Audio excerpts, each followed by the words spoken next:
स्वागत है सभी स्टूडेंट्स का learning channel education and exams पर।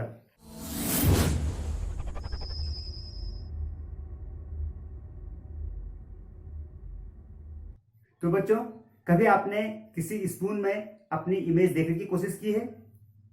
ऑफ कोर्स आपने की होगी। और अगर आप किसी स्पून में अपनी इमेज देखते हैं तो आपने ये देखा होगा कि स्पून की दो अलग अलग सरफेसेस हैं और इन दोनों सरफेसेस में अगर आप इमेज देखेंगे तो वो इमेज भी अलग अलग प्रकार से बनती है।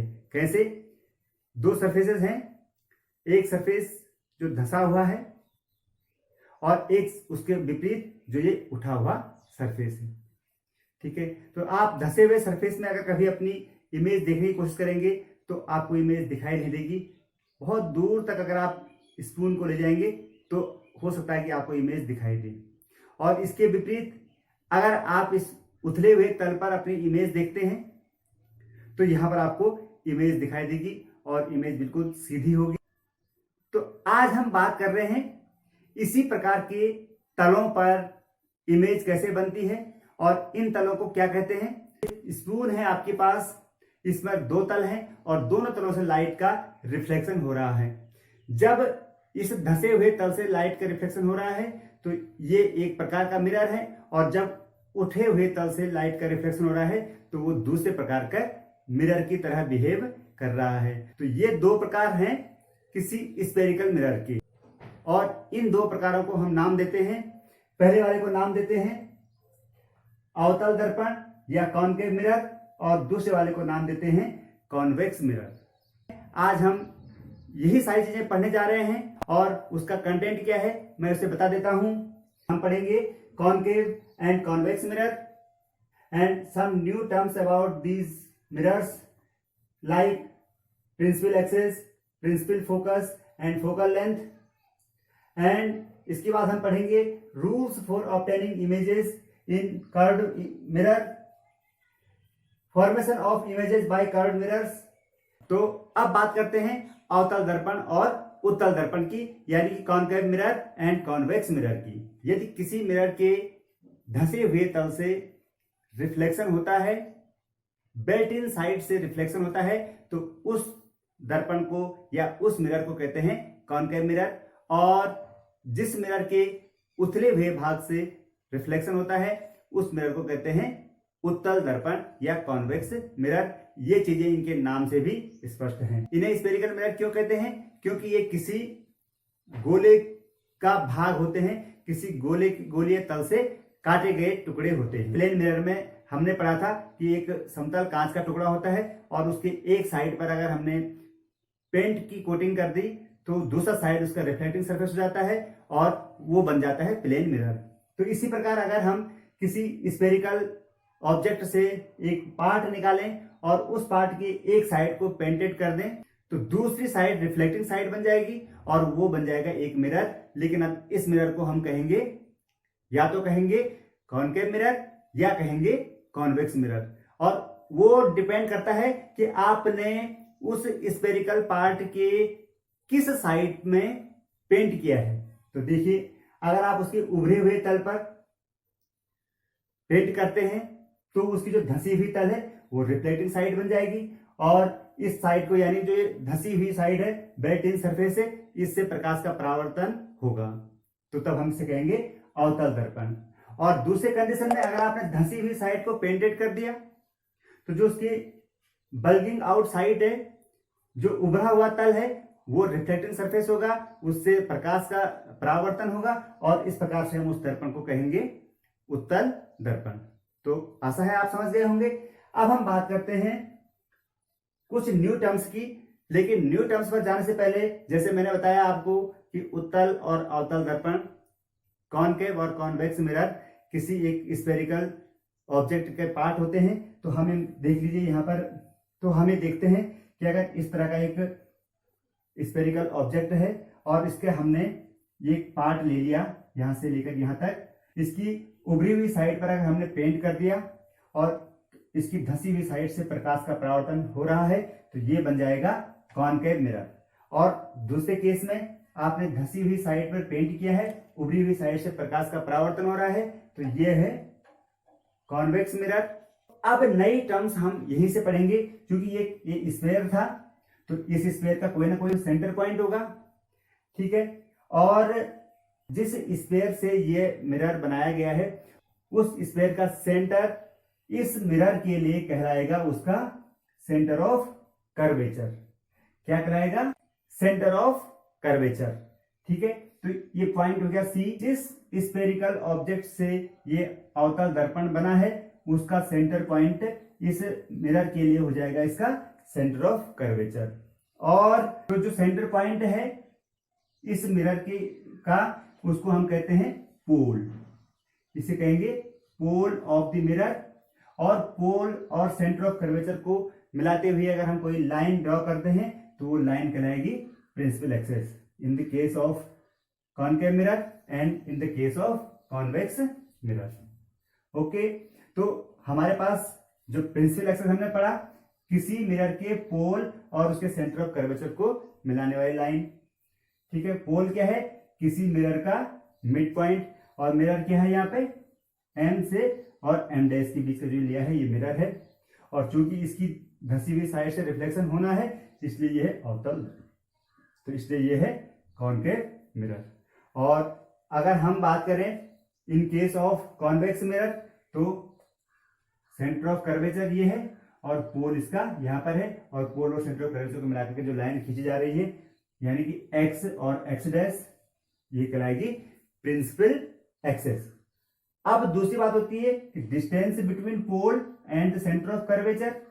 पोल और सेंटर ऑफ कर्वेचर की डिस्टेंस को कहते हैं आर, और इसे हम कहते हैं रेडियस ऑफ कर्वेचर, वक्रता त्रिज्या इसे हिंदी में बोलेंगे। और एक और चीज है एफ, इसको बोलते हैं फोकल पॉइंट, फोकस बिंदु।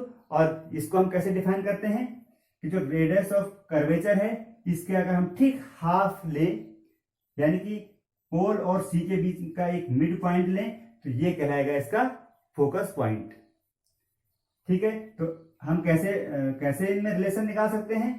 आपको पता है कि P C is equal to है आर, जिसको हम रेडियस ऑफ कर्वेचर कहते हैं, और P F is equal to है हाफ ऑफ पी सी।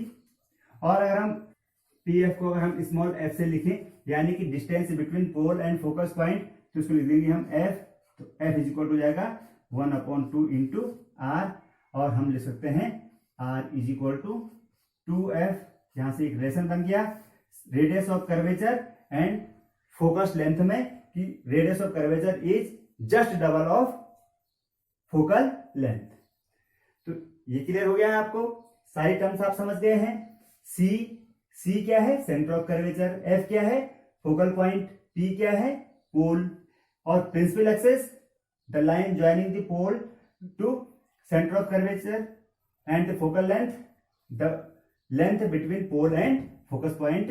तो ये सारी टर्म्स आप समझ गए। तो अब हम पढ़ेंगे rules for obtaining images in curved mirrors. तो कर्व्ड मिरर में हम किसी ऑब्जेक्ट का इमेज कैसे फाइंड करेंगे? तो इसके लिए हमें एक चीज और नोट करनी है कि जब हम कॉनकेव मिरर के बारे में पढ़ेंगे तो यहां पर देखिए ये इसका प्रिंसिपल एक्सिस है, ये पोल हो गया, ये सेंटर ऑफ कर्वेचर हो गया, और इसके ठीक आधे में हो गया फोकस पॉइंट, ठीक है। और कॉन्वेक्स मिरर के केस में प्रिंसिपल एक्सिस, पोल यहां है और फोकस पॉइंट यहां पर है, और सेंटर ऑफ कर्वेचर इस डायरेक्शन में है।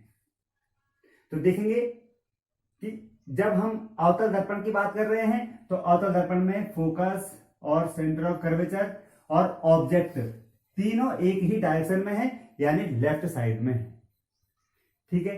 क्यों?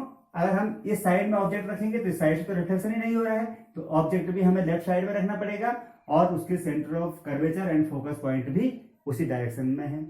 और in case of convex mirror अगर आपको रखना है ऑब्जेक्ट लेफ्ट साइड में, और जो फोकस पॉइंट है, जो सेंटर ऑफ कर्वेचर है, ये सब क्या है? बिहाइंड द मिरर है। तो चूंकि हमें ये चीज देखनी है कि इसके फोकस पॉइंट और सेंटर ऑफ कर्वेचर से डिस्टेंस के आधार पर ही किसी ऑब्जेक्ट की इमेज को हम फिक्स करते हैं। तो अवतल दर्पण के केस में ऐसे बहुत सारी कंडीशंस हैं कि ऑब्जेक्ट की आप पोजीशन बदलेंगे तो उसकी इमेज की कंडीशन भी बदलती जाएगी। लेकिन कॉन्वेक्स मिरर में चूंकि सी और एफ सारे मिरर के पीछे हैं, तो इसलिए ऑब्जेक्ट की पोजीशन का उसकी इमेज पर ज्यादा फर्क नहीं पड़ेगा। तो हमारे पास मेन जो पॉइंट है वो होगा कॉनकेव मिरर में हम इमेज कैसे फॉर्म करेंगे। लेकिन उससे पहले हमें कुछ रूल्स पढ़ने पड़ेंगे इमेज फॉर्मेशन के। किसी स्फेरिकल मिरर में किसी ऑब्जेक्ट की इमेज फाइंड करनी है तो आपको ये 4 नियम जरूर सीखने चाहिए। वो 4 नियम क्या हैं उनको मैं यहां पे बता रहा हूं। पहला नियम है, देखिए आपके पास जब भी आप किसी ऑब्जेक्ट की इमेज बनाएंगे किसी मिरर में, तो आपको एक चीज ध्यान रखनी पड़ेगी कि ये इस तरह के जितने भी डायग्राम बने हैं ये सारे दिखा रहे हैं कॉनकेव मिरर को, और जब आप कॉन्वेक्स मिरर का डायग्राम बनाएंगे तो इस तरह से दिखाएंगे। इस पे हमारी पूरी चर्चा हो चुकी है। अब हम बात करते हैं इमेज फॉर्मेशन के लिए जो रूल्स हैं। तो पहला रूल है, आपको मिनिमम 2 रिफ्लेक्टेड रेज दिखानी होंगी, और ये दिखाना होगा कि वो रिफ्लेक्टेड रे किस पॉइंट पर इंटरसेक्ट कर रही है या किस पॉइंट पर इंटरसेक्ट होती हुई प्रतीत हो रही है। तो पहली चीज ये है कि जब आप किसी ऑब्जेक्ट को रखते हैं मिरर के सामने, तो उस ऑब्जेक्ट से अगर कोई लाइट रे इस तरह से आ रही है कि वो इस प्रिंसिपल एक्सिस के पैरेलल है, तो प्रिंसिपल एक्सिस के पैरेलल आने वाली जो लाइट रे है मिरर पे इंसिडेंट होंगी, और जब उनका रिफ्लेक्शन होगा तो वो रिफ्लेक्शन के बाद जिस पॉइंट से होकर के जाएंगे उस पॉइंट को कहेंगे फोकस। तो वो रिफ्लेक्शन के बाद फोकस पॉइंट से होते हुए जाएंगी। पहला नियम समझ गए। पहला नियम है कि प्रिंसिपल एक्सिस के पैरेलल आने वाली रेज रिफ्लेक्शन के बाद किसी एक पॉइंट से होते हुए जाएंगी, और वो पॉइंट है फोकस। तो चाहे आप कितनी भी रेज इसमें पैरेलली इंसिडेंट कर लें, वो सारी रेज फोकस पॉइंट से होकर के जाएगी। पहला नियम in case of concave mirror. और अगर हम कॉन्वेक्स मिरर की बात करेंगे तो फिर देख लीजिए आपकी ऑब्जेक्ट इस तरफ रखा हुआ लेफ्ट साइड में, और इससे अगर कोई लाइट रे पैरेलली किसी मिरर पे इंसिडेंट हो रही है तो वो रिफ्लेक्ट होगी।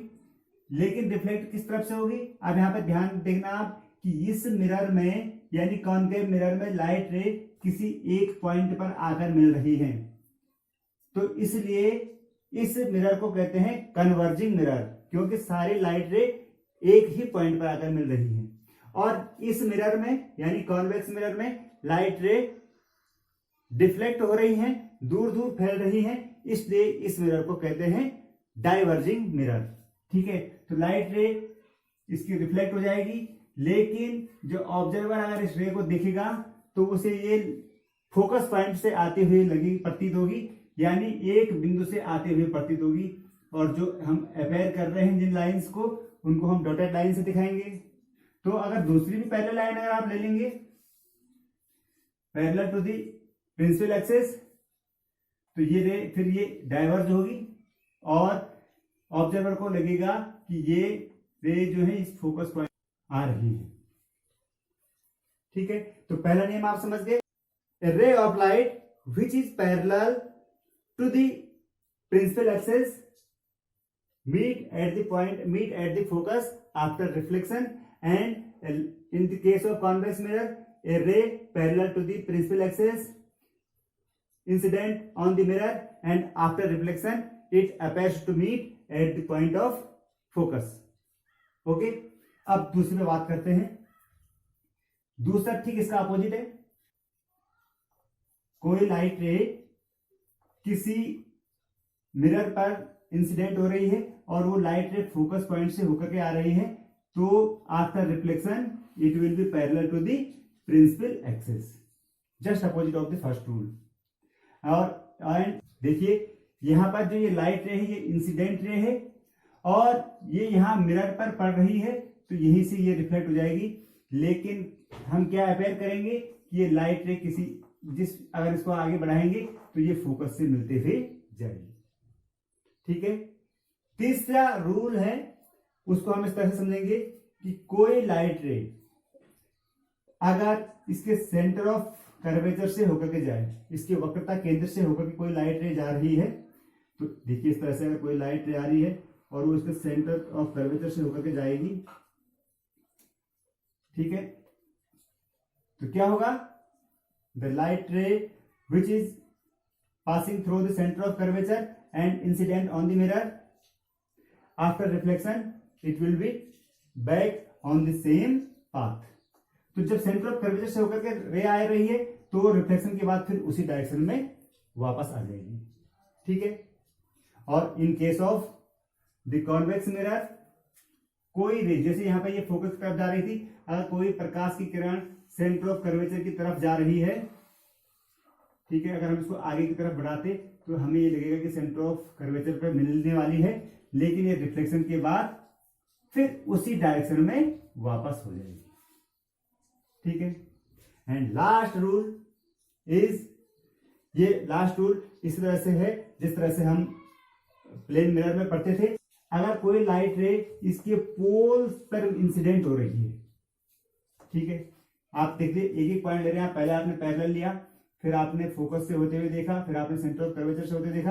अगर कोई लाइट रे पोल पर मिल रही है, अगर ठीक पोल पर इंसिडेंट हो रही है, तो उसने जो प्रिंसिपल एक्सिस का जितने डिग्री का कोण बना रखा है उतने डिग्री के कोण से वो रिफ्लेक्ट हो जाएगी, ठीक है, समझ गए।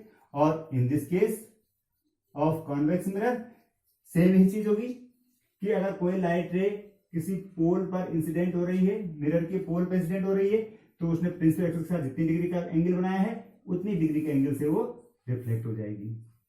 तो ये 4 रूल्स हैं, इन रूल्स को हम समझ गए हैं। अब इन्हीं के आधार पर हमें इमेज फॉर्मेशन करनी है, कॉनकेव मिरर में भी और कॉन्वेक्स मिरर में भी, ठीक है।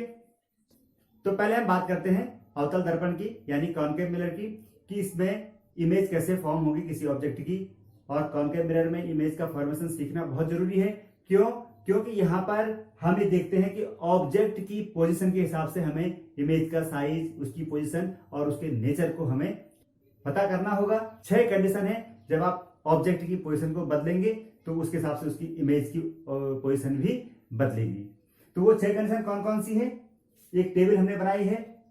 वह पहली है कि जब ऑब्जेक्ट इंफिनिटी में है, दूसरी जब वो बियॉन्ड सी यानी सेंटर ऑफ कर्वेचर के पीछे है, तीसरी कंडीशन है जब वो ठीक सी पर है, चौथी कंडीशन जब वो सी और एफ के बीच में है, पांचवी कंडीशन जब वो ठीक फोकस पर है, और छठी कंडीशन है जब वो फोकस और पोल के बीच में है। तो ये 6 कंडीशन है, और इनमें से किसी भी एक पर आपके पास एग्जाम में आ जाता है कि किसी ऑब्जेक्ट की इमेज का रे डायग्राम बनाइए जबकि वस्तु किसी एक पॉइंट पर रखी गई है। तो आपको जो पिछले 4 नियम बता रखे हैं, उन चारों नियमों के आधार पर आप किसी भी ऑब्जेक्ट की इमेज फाइंड कर सकते हैं, और उसको हम यहाँ एक टेबल में लिख देंगे। उसकी इमेज की पोजीशन कहाँ है, उसका साइज क्या है और उसका नेचर क्या है। तो पहले बात, when object is at infinity, infinity के मतलब है कि बहुत दूर से रेज आ रही हैं, तो हमें मानेंगे कि सारी रेज अगर हम पैरेलल लेते हैं, तो क्या नियम पढ़ा था आपने कि कोई रे अगर पैरेलल ही इंसिडेंट हो रही है तो रिफ्लेक्शन के बाद फोकस से जाती हुई प्रतीत होगी, ठीक। तो जितनी भी रेज अगर आप यहाँ पे पैरेलल इंसिडेंट करते हैं तो वो सारी फोकस पर होकर के जाएंगी, लेकिन हमें केवल 2 ही रेज दिखानी है, क्योंकि रिफ्लेक्शन के बाद 2 रेज फोकस पर मिल रही हैं। तो हम ये कह सकते हैं कि कोई ऑब्जेक्ट अगर इन्फिनिटी में रखा हुआ है तो उसकी इमेज किसी कॉनकेव मिरर में कहाँ बनेगी, उसके फोकस पॉइंट पर बनेगी। तो जब हमने पोजीशन लिखी थी एट इन्फिनिटी, तो पोजीशन ऑफ इमेज क्या हो गई, एट फोकस।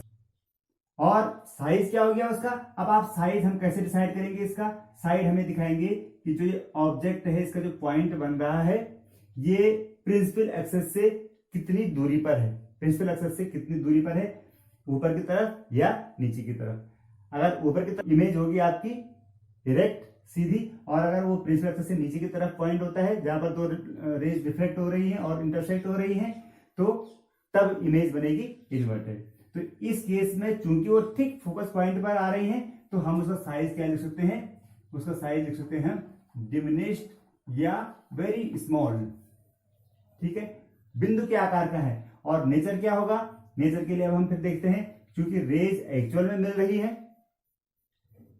तो जब रेज एक्चुअल में मिल रही है तो इमेज बनेगी रियल।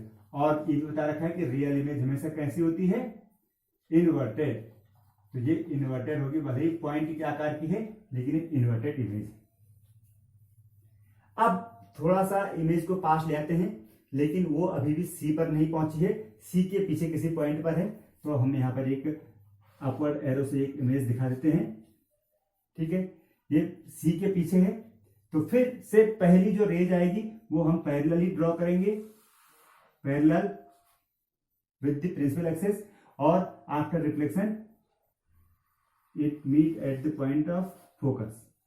ठीक है, तो ये रे ऑफ, ये इंसिडेंट रे है और ये रिफ्लेक्टेड रे जो फोकस से होकर के जा रही है।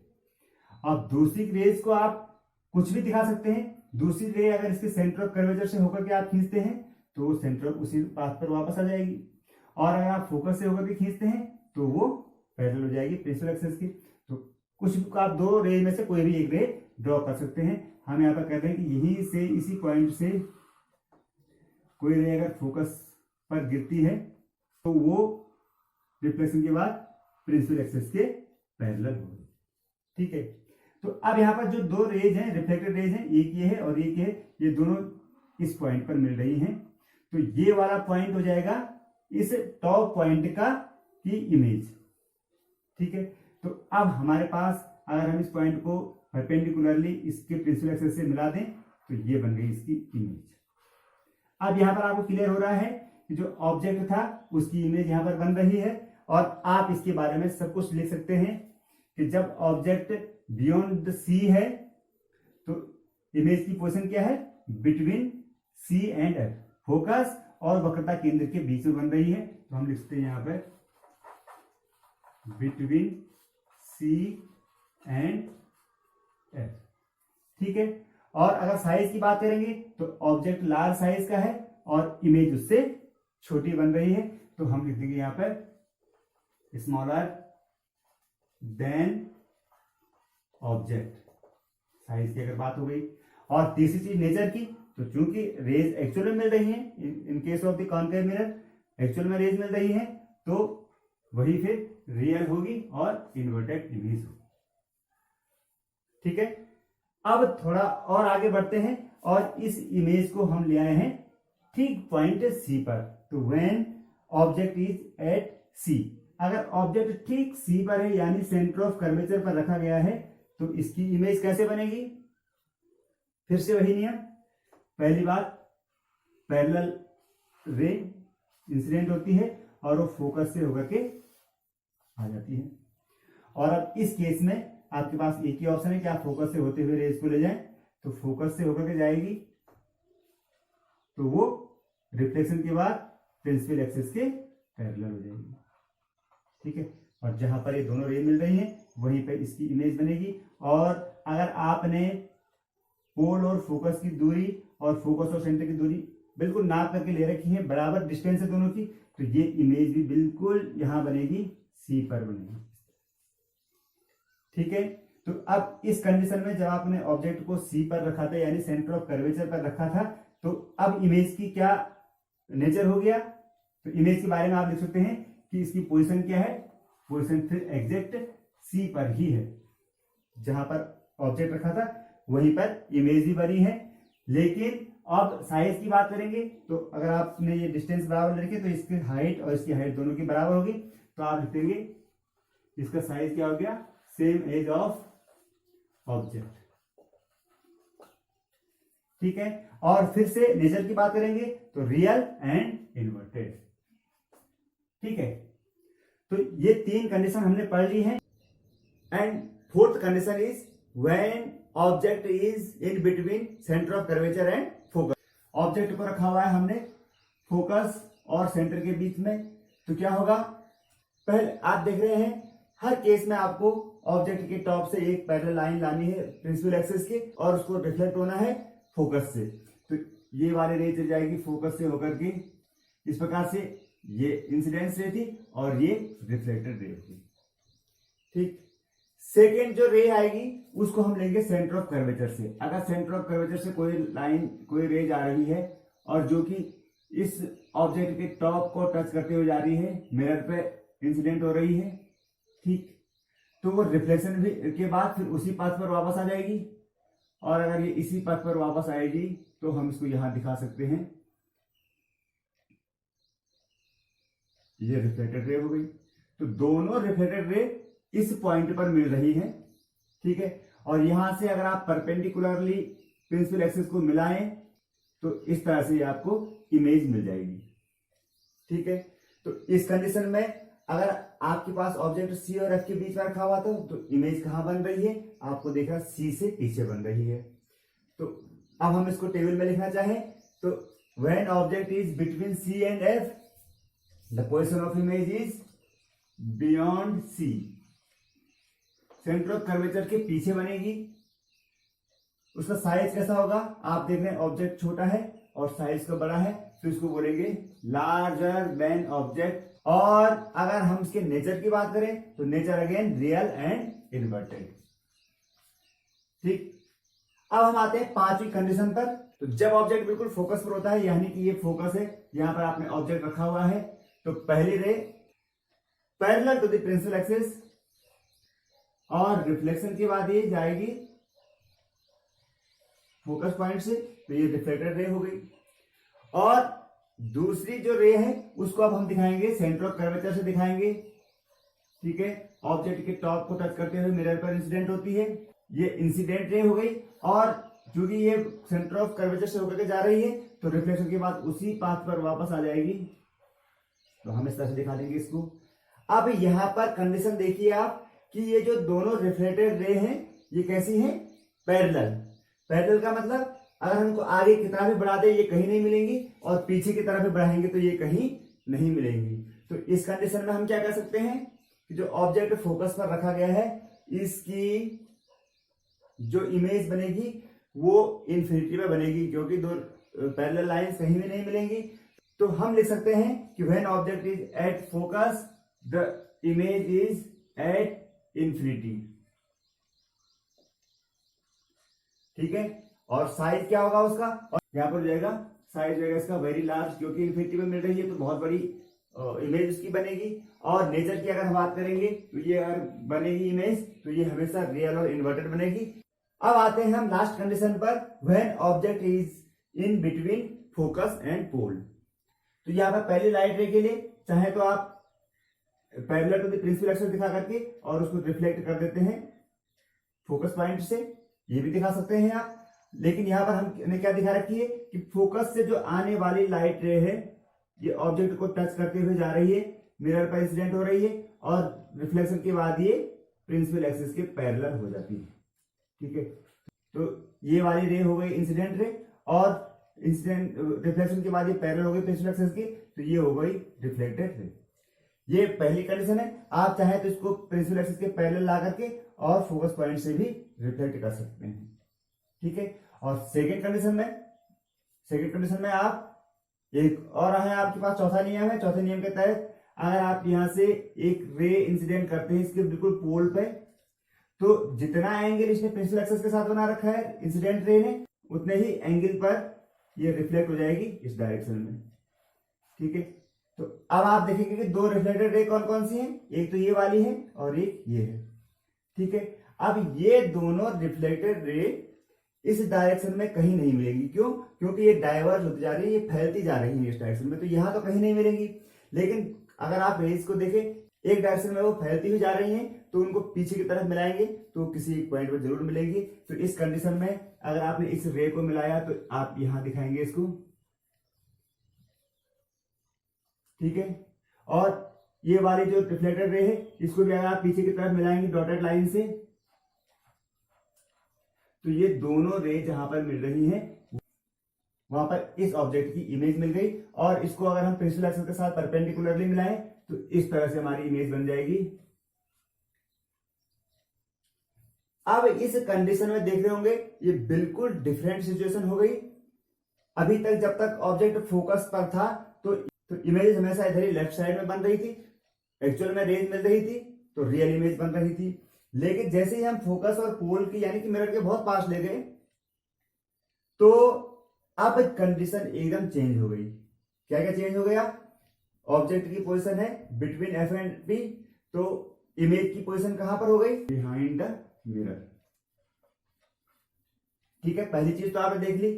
अब दूसरी बात आती है साइज की। तो देख रहे हैं आपके पास ऑब्जेक्ट छोटा है तो इमेज बन रही है आपकी बड़ी, तो ये हो जाएगी लार्जर देन ऑब्जेक्ट, ऑब्जेक्ट से बड़ी होगी इमेज।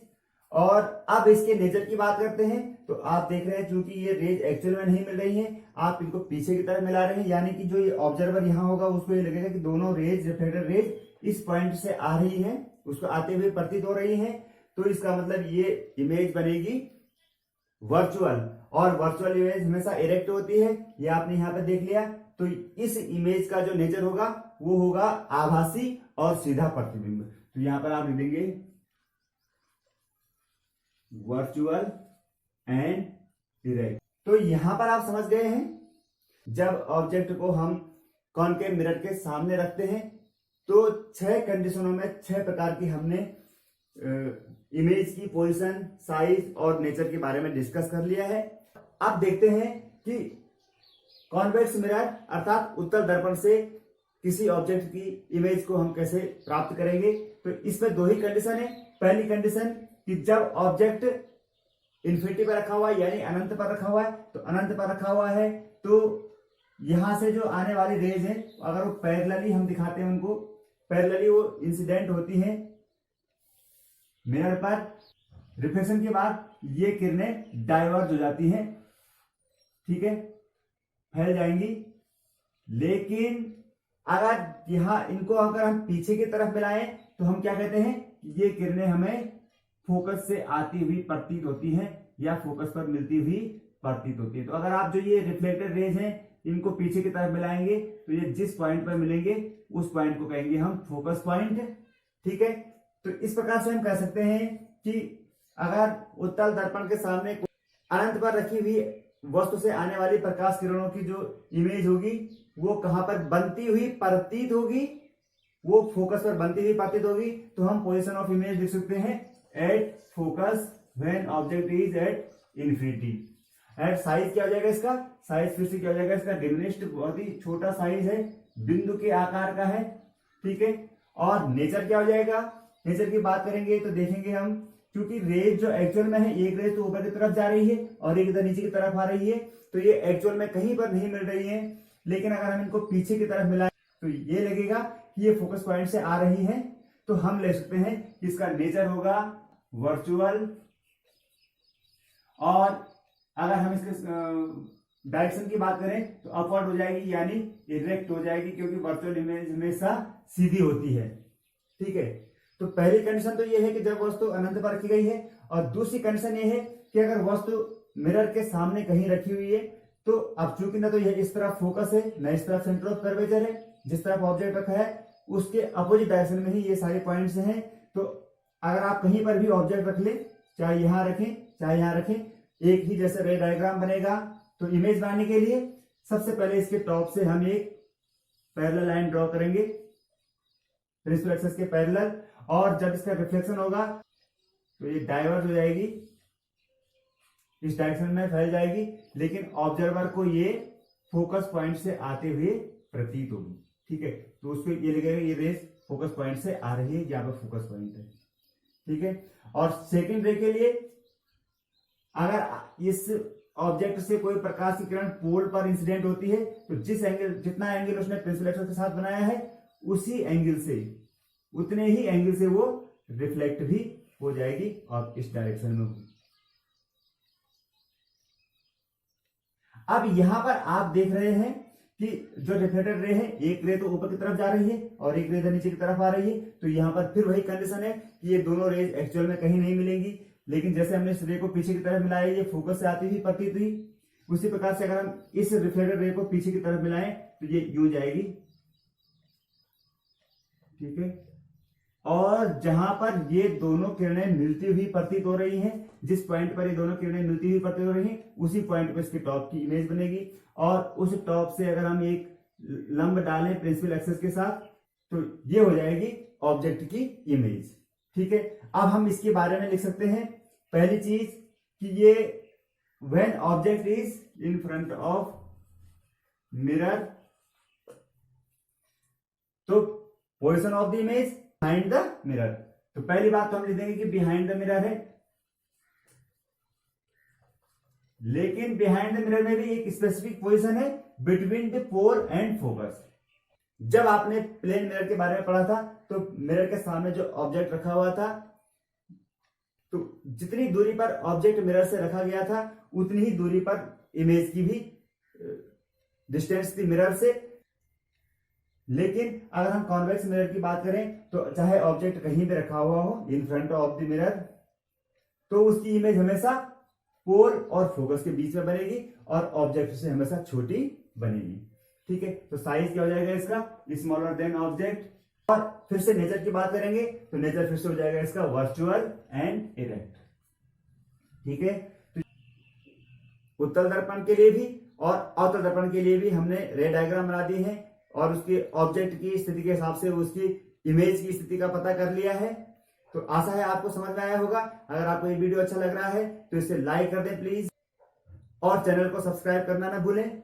आगे बढ़ने से पहले हमारा एक कंक्लूजन हो गया कि कभी भी अगर किसी मिरर से रियल इमेज बन रही है या ऐसी इमेज बन रही है जिसको हम किसी स्क्रीन पर ला सकते हैं, तो वो मिरर होगा कॉनकेव मिरर या अवतल दर्पण। अवतल दर्पण से ही हम किसी ऑब्जेक्ट की इमेज को स्क्रीन पर फाइंड कर सकते हैं। कॉन्वेक्स मिरर हो या प्लेन मिरर हो, उससे इमेज हमेशा वर्चुअल बनती है और उसको पर्दे पर नहीं ला सकते। अब हम बात करेंगे मिरर फॉर्मूले की और लास्ट में फिर हम बताएंगे आपको uses of the concave and convex mirror. तो देखते रहिए और पढ़ते रहिए। तो स्टूडेंट्स, चैप्टर को समाप्त करने से पहले हम एक और कंक्लूजन ले लेते हैं कि 3 मिरर हमारे पास हैं, concave mirror, convex mirror and plane mirror. तो यहां पर हमने एक चीज देखी है कि रियल इमेजेस हमेशा कॉनकेव मिरर में बनती हैं, अर्थात जब किसी ऑब्जेक्ट की इमेज को हम स्क्रीन पर प्राप्त करते हैं, किसी पर्दे पर प्राप्त करते हैं, तो वहां पर मिरर होता है कॉनकेव मिरर। क्योंकि कॉनकेव मिरर या अवतल दर्पण ही एक ऐसा मिरर है जिससे कि वास्तविक प्रतिबिंब बनते हैं। और इसके अलावा कॉन्वेक्स मिरर हो या प्लेन मिरर हो, इनमें दोनों में वर्चुअल इमेजेस बनती हैं और इन इमेजेस को हम किसी पर्दे पर प्राप्त नहीं कर सकते। तो स्टूडेंट्स, आज के लिए फिलहाल इतना ही। मैं अपनी नई वीडियो में जल्द ही आपके लिए लेके आऊंगा मिरर फॉर्मूला। मिरर फॉर्मूला से मतलब है कि किसी मिरर में ऑब्जेक्ट की मिरर से डिस्टेंस, उसकी इमेज की मिरर से डिस्टेंस और उस फोकल डिस्टेंस के बीच में रिलेशन। तो मिरर फॉर्मूला और लीनियर मैग्निफिकेशन के साथ साथ हम पढ़ेंगे uses of the concave and convex mirror अपनी नई वीडियो में जल्द ही मैं लेके आऊंगा। तब तक आप देखते रहें, पढ़ते रहें। और अगर आप मेरी वीडियो को सबसे पहले देखना चाहते हैं तो इस चैनल को अभी सब्सक्राइब कीजिए। नीचे लाल बटन बना होगा सब्सक्राइब का, उस बटन को दबाकर चैनल को सब्सक्राइब कीजिए। तो मिलता हूं मैं जल्दी ही नई वीडियो के साथ। तब तक के लिए गुड बाय, टेक केयर।